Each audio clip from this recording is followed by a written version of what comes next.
好啦，嗱，我呢一條片咧係想講，即係嗱，美國就係突襲咗呢個伊朗啊。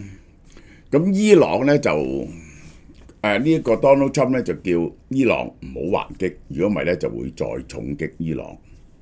咁跟住咧就同伊朗講和平，咁伊朗係咪就可以啃咗啲啖氣？佢有冇乜嘢還擊嘅手段呢？嗱，我首先呢條片係講下佢有乜嘢還擊嘅手段。咁呢個還擊嘅手段唔係我知嘅，美國政府都知。咁美國政府有乜辦法去對抗佢呢個還擊嘅手段嘅呢？其實呢兩條片呢就分開講，我而家先講佢還擊嘅手段先。好啦，嗰個午夜重錘行動係7架出動7架呢個 B2，呢一個係往返超過30小時呢個巨型鑽地彈由呢個懷特曼空軍基地飛過嚟，飛30個小時去呢幾笪地方轟炸，呢個就係好啦。轟炸完之後呢，伊朗呢就係已經又去進攻以色列。就係用咗嗰個最重型嘅導彈，咁跟住落嚟呢，佢哋而家表面就話會還擊美軍嘅，但係呢就未曾採取行動。咁你哋諗下，佢會唔會作出呢啲還擊呢？我先將佢還擊嘅手段講咗出嚟先。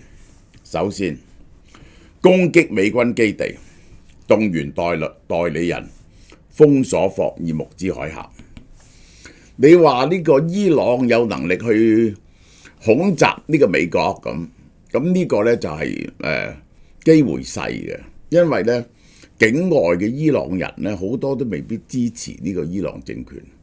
最多伊朗人喺邊呢？原來最多嘅伊朗人呢係喺美國嘅，大概有100萬伊朗人喺美國，而呢其中40萬係喺 LA 嘅。但係好多走去 LA 同美國嘅人呢，都係即係前朝走出嚟嗰啲有錢人啊，嗰啲權貴階層，因為1980年嗰個呢個1978、79年嗰個時宗教革命嗰時推翻呢個伊朗皇室走出嚟嘅，好多人係咁，佢未必聽命於呢個而家嘅伊朗政府嘅。有時佢哋會出嚟抗議添嘅。嗱，我哋首先要明白，伊朗話任何美國文人或者機構都可能成為被攻擊嘅目標。咁但係啲美國人呢就撤退晒咯，咁呢就剩翻啲美國人喺邊呢？就係喺中東嗰啲美國人就全部呢就撤咗僑噶啦，大使館都冇噶。就係美國全世界嘅大使館呢，都進入咗警戒，係驚伊朗發動襲擊。咁唯一走唔到嘅嘢係乜嘢啊？就係美軍嘅基地。我哋睇下美軍呢，其實係好多基地，其中有幾個主要嘅，呢個就係有幾個主要嘅，尤其是呢，嗱，大家睇見呢，伊朗係喺呢度啊，呢個係伊朗喺呢度啊。咁佢美軍嘅基地呢，有啲喺呢度，有啲喺呢度，呢啲咁嘅地方，伊拉克啊、敍利亞，距離伊朗遠咗嘅。呢幾個基地最重要。其實呢幾個基地呢，係守住波斯灣嘅，守住波斯灣。而佢距離伊朗非常近。如果伊朗要襲擊佢哋呢，係得幾分鐘內呢就襲擊到㗎啦。呢一個伊朗美軍基地嘅問題。我哋睇下駐軍最多喺邊度？呢一個奎塔有1萬人，巴林有9000人，呢度科威特13000人，科威特 exactly 喺隔離嘅咋呢三笪地方嗰啲駐軍喺沙地阿拉伯2700人，呢3個係最重要嘅。尤其是巴林，巴林係美國艦艇嘅基地，喺 UAE 有3500人，呢4笪地方係最嚴重。呢一個巴林呢，同時係海軍基地，呢3笪地方係重要嘅空軍基地，有13000幾人，10000人，9000人，5500人，即係呢，呢個原理上，如果伊朗突襲美軍基地嘅話，造成大量美軍嘅傷亡呢， Donald Trump 就好大鑊，因為呢，原本啲美國人呢已經唔贊成打呢場仗。而家你話全面贏咗，大家會拍手掌嘅，即係為咗國家嘅光榮。但係一去到有人死呢，或者要付出好大嘅經濟代價呢，佢哋就唔係咁諗嘅咯，立即個民意呢就調轉。所以美國呢係要提防呢個伊朗去攻擊美軍基地嘅。伊朗用乜嘢攻擊呢？佢有3000枚短程、中程彈道導彈。你都知咧，佢咧係打緊以色列啊！佢打緊以色列，以色列喺呢度，要打以色列啊，比起打呢幾笪地方嚟講係爭好遠，好近，真係起飛咧2-3分鐘就到㗎啦。其實伊朗嗰啲導彈咧覆蓋中東所有嘅美軍基地，其實東歐都打到嘅，但係唔會。而家最危險嘅就呢幾笪，當然啦，美軍已經係全面警戒啦。嗱，呢個就係伊朗嗰啲導彈可以打到邊度啊？打到邊度啊？呢個最遠呢個圈啦，打到東最近係幾百公里嘅啫，就都打到科威特呢啲地方。其實呢啲咧打唔到以色列嘅，記唔記得我詳細講？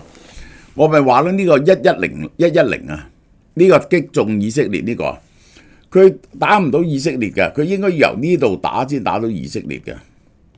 喺伊朗西部都打唔到，但呢個就係最難防備嘅，呢個最難防備嘅，呢個係啊。咁但係呢隻咧就可以變軌嘅導彈，打呢幾個美軍基地咧都係好容易喎。首先第一，第二咧佢可以用巡航導彈嘅。伊朗咧就亦都可以用反艦陸攻，佢咧就同一早1980年嗰陣時咧，就80年代咧就已經同中國買咗中國嗰啲反艦導彈，咁就可以襲擊美國嘅艦艇㗎。伊朗呢啲型號咧有海岸同陸地打擊嘅能力，係低空突防嘅，呢啲亞音速低空突防到時秋高而射落嚟嘅，呢個係雷達好難偵測嘅，偵測嘅。咁我嚟打你美軍基地嗰陣時，你點搞呢？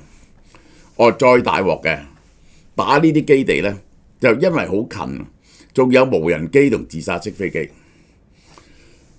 佢嗰個見證者啊，係供給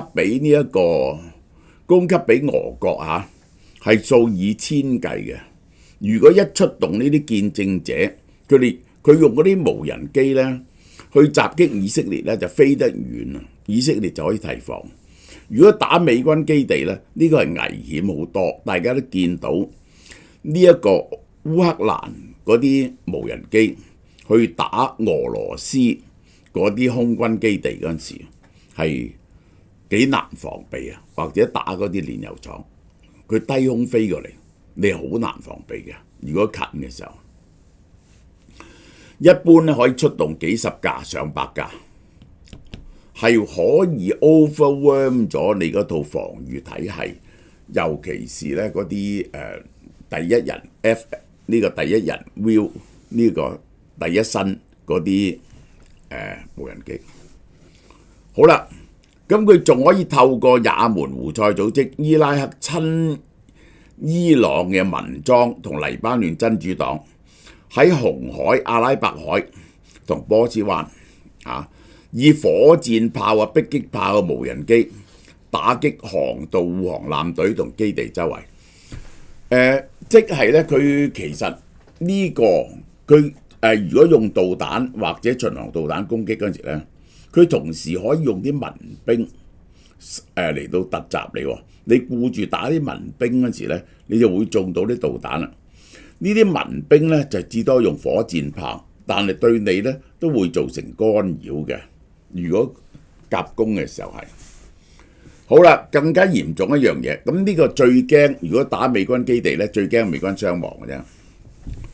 伊朗議會批准封鎖柯莫茲海峽，但係咧，伊朗議會咧係要冇權嘅，要遞上個安全委員會。安全委員會咧要最高領袖批准。哈門內伊而家咧係隱居，等美國揾唔到佢，冇辦法斬頭。咁呢個咧就係一路以來啊，即係對我最困擾嘅問題，就係如果你襲擊呢個美國 involve in 呢個伊朗嗰陣，如果伊朗封鎖呢個柯莫茲海峽嗰陣點咧？嗱，我將個現實問題攤俾大家睇下。全球最受傷嘅經濟體，如果一封閉呢個霍爾木茲海峽，中國、日本、韓國、印度、歐盟，佢哋呢個因為全中東嘅原油咧，85% 由呢度運出嘅。嗱，我哋睇下波斯灣喺呢度，其實最產油嘅地方咧就喺呢度，所以呢度嗰啲碼頭咧就係港口咧就喺呢度，係由呢度運出嘅，包括咗呢一個呢個沙地阿拉伯、阿聯酋、呢一個阿曼同埋多哈爾嘅石油，都科威特喺呢度，都係呢度出嘅。每日係幾多油呢？每日2100萬桶啊！歐盟係高度依賴呢啲，尤其是冇咗俄羅斯，然後就跟住就到日本、韓國、印度。中國咧就好啲嘅，中國咧就有一部分油咧，有16% 咧由俄羅斯引入嘅，16%，有7-8% 咧馬來西亞，有5% 咧就印尼，有啲澳洲，所以咧中國咧就係40% 咧係由呢度入啊！呢啲國家全部會受重創。美國咧就係唔會受重創喎，因為咧美國咧嘅石油咧係夠自己用嘅。但係咧，如果2100萬桶石油，即係世界上每日供應石油嘅 20% 喺呢度棘住咗咧，世界石油嘅價錢咧就會大量飆升。咁呢個咧就會令到美國引起高通脹喎。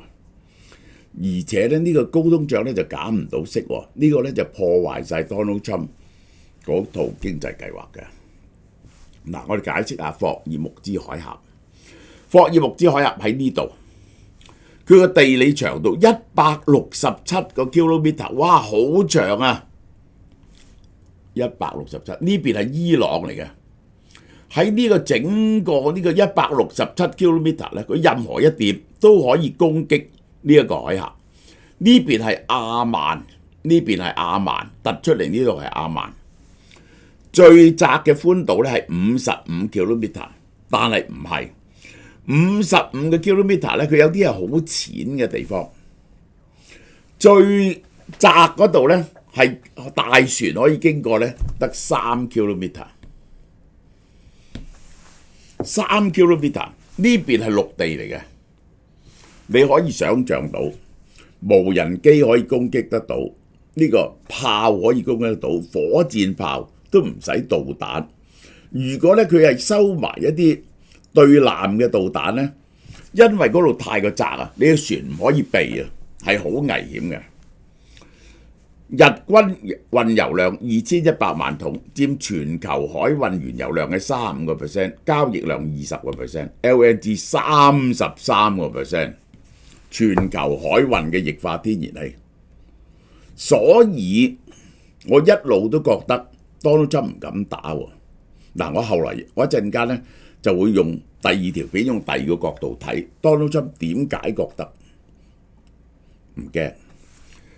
封閉霍爾木茲海峽，即係話咧有幾個辦法咧。嗱，呢個霍爾木茲海峽，大家徹底要明白，呢邊係伊朗，呢邊係阿曼嚇，阿拉伯聯合酋長國，阿曼同阿拉伯酋長國係咁樣。沙地阿拉伯出石油嘅多數喺呢邊，呢個科威特喺呢邊。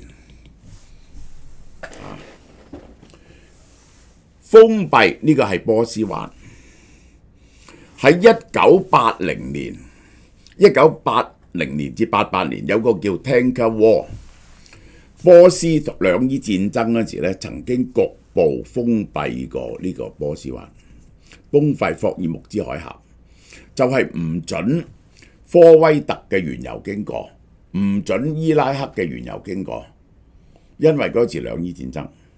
佢冇全面封鎖，結果呢係搞到呢個油價去到100幾蚊一桶嘅，呢個就係歷史嘅教訓。係搞咗幾個月，然後俾壓力伊朗呢先至放翻嘅，其實係咁。呢個就係好啦。嗱，我哋再近啲睇下，呢橛係阿曼，阿曼同佢相對，呢度呢有啲島喺度，呢啲島呢就係伊朗。你淨係喺呢度布雷呢，嗱，呢個就係個海嘅深淺，呢度可以有船通過得咁窄。你喺呢度布雷呢，你點算呢？你啲布雷，你啲掃雷艇要入嚟啊，係可以俾人哋攻擊噶嘛？我都話啦，喺兩岸用無人機、用炮、用自走炮用呢個火箭炮。唔使啊，用短程導彈，最大鑊嘅用係防艦導彈嚟打你啦。你一走入嚟呢，係死路一條，根本唔敢入嚟啊！啲戰艦喺呢度出邊，係唔敢入啲海峽，太過危險啦。喺海佈咗水雷，好快佈到水雷，岸基反艦彈道、巡航導彈佈置喺南岸同北岸嘅要點，結合快艇騷擾，迫使商輪同軍艦繞路或者停航，呢個係會造成世界石油嘅短缺。我可以話俾你聽，一陣我話俾你聽，你呢要清除呢度呢，首先就係你用空軍控制晒呢度啦，然後你要用陸軍趕走晒伊朗喎。如果唔係咧，佢有人喺呢度咧，隨時可以襲擊你喎。你要整一條防線守住先得嘅，而且要夠遠先得嘅。如果唔係咧，船咧唔敢通過，因為佢唔使打軍艦嘅，佢打商船都得噶嘛。美國第5艦隊喺海峽外海後面擁有掃雷艦、驅逐艦、護航艦，係唔係可以短期內打通呢？我下一條片會再同你講嘅，但 anyway 呢個呢，我覺得呢，以前就可以打通，你根本啲戰艦喺呢度呢係唔敢入嚟嘅。你嗰陣時呢，胡塞武裝組織係去打紅海嗰陣時啊，胡塞武裝組織打紅海啊，你炸佢都炸唔掂，何況今日嘅伊朗係咪？呢個松葉蟹腳啊！3L 長500克，超過1磅下，398蚊已經係非常之抵㗎，因為咧佢係 sashimi grade 嘅，解凍即食。然後咧1磅嘅松葉蟹腳，你食咗一半，愛嚟做 sashimi， 一半咧愛嚟打邊爐，咁咧就加啲菜落去咧就夠好多人食㗎。呢個就係398蚊已經好抵，但係咧潮貓貓嘅。永遠俾個優惠咧，你唔信嘅，由6月16號起減到幾錢咧？嗱，大家快啲撲嚟買啦，係賣完即止嘅，268蚊，398蚊，再減到落268蚊，你可唔可以唔食咧？我問下你，呢個係抵得啩？呢個盡量令大家開心。